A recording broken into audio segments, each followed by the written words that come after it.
Hey, what's up? I'm Scott LaRock, welcoming you to the 2020 Crop Over Souvenir. Joining me to bring you all the sights, sounds, fun, and festivities is Allison. Thanks, Scott. The Nation Publishing has been publishing the Crop Over Souvenir for many years. With no festival this year, we're going to present to you the 2020 Crop Over Souvenir, the digital series. We're going to be chatting with the likes of Allison Hines, RPB, Edwin, and so many more as they tell us what Crop Over means to them.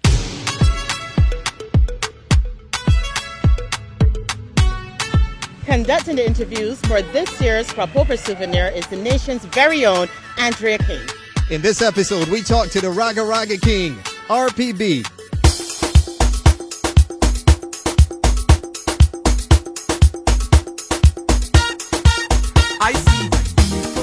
Red Plastic Bag has become synonymous with the Crop Over Festival from the time he literally burst onto the calypso stage in 1982.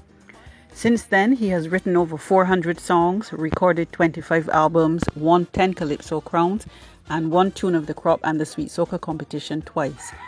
He became a father of two, a cultural ambassador of Barbados, and was inducted into the Sunshine Awards Calypso and Steel Pan Hall of Fame. He composed the winning song in the Caribbean Song Contest on 3 occasions and was awarded the Barbados Service Star and the National Jubilee Honor. He has been recognized by several cities, including Boston, Tampa, New York, Atlanta, Washington, D.C., and Toronto, for his contribution to entertainment. Until 2016, he was the youngest person to win a national calypso title at 21 years old.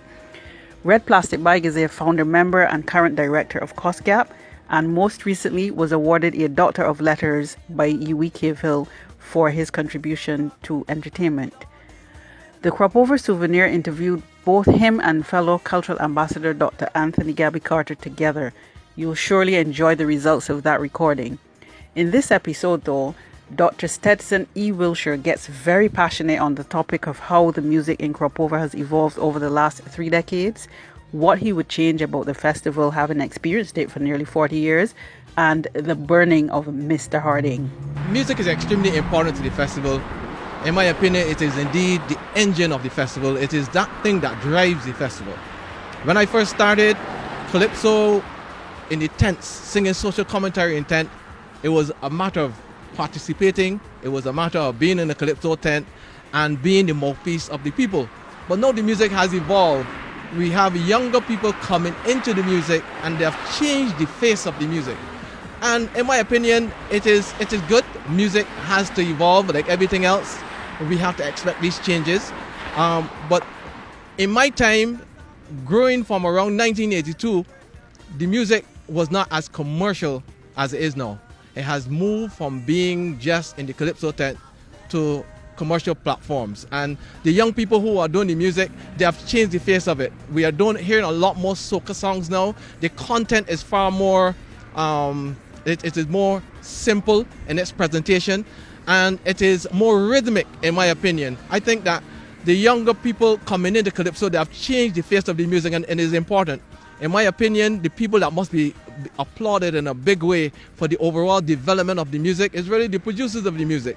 I think that very often we ignore the contribution of the producers of the music. In my opinion, the producers are way ahead of we who are writing the songs. I think the producers have been doing an excellent job, and they must be commended for having played a vital role in the overall development of the music. We are at a stage now with the music where I believe that we can present this music to the world. I think that our quality, the quality of music that we are presenting is extremely high, and we can actually present this music to the world. My only concern is that we need to focus more on the content that we are putting in these songs and the way we approach the content. And I think that we are ready to face the world and present our music to the world. As a matter of fact, we have had songs that have done well, extremely well across the world. The thing is for us to be able to monetize that exposure, being able to use the various platforms across the world to be able to make money from what we do. Fellow cultural ambassador Allison Hines made the point in her interview with the nation's Crop Over Souvenir, the digital series, that as the active participants contributing to the festival, the artists and entertainers should have a say in the way the festival is organized. Dr. Wiltshire expounds on this point, explaining what changes he would make to the annual event. I don't know that I would want to change a lot about crop over. I think crop over has a lovely vibe.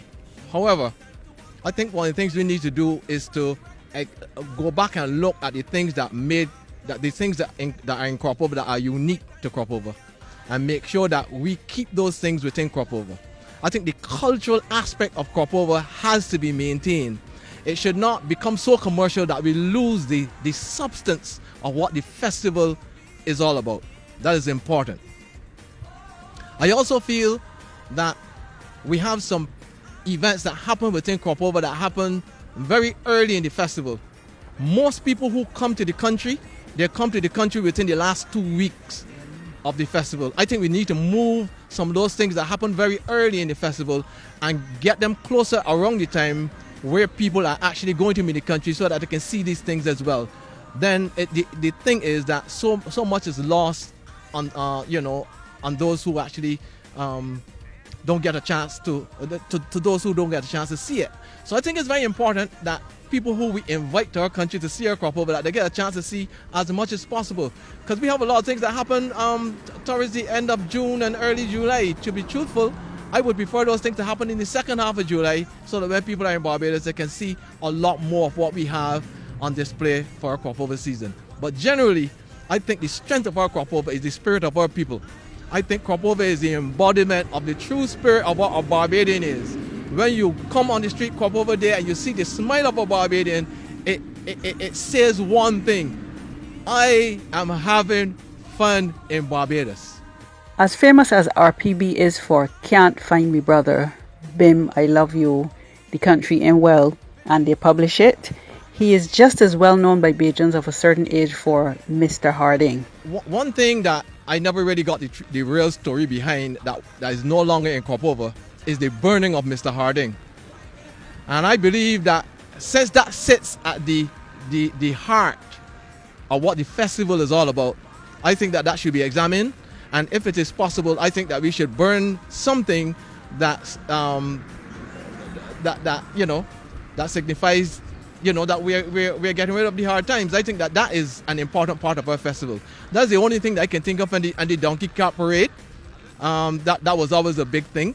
I would like to see crop over continue to spread, though, be more decentralized, and a lot more activity be all around the country, so that every village could feel as if they're part and parcel of the crop over festival.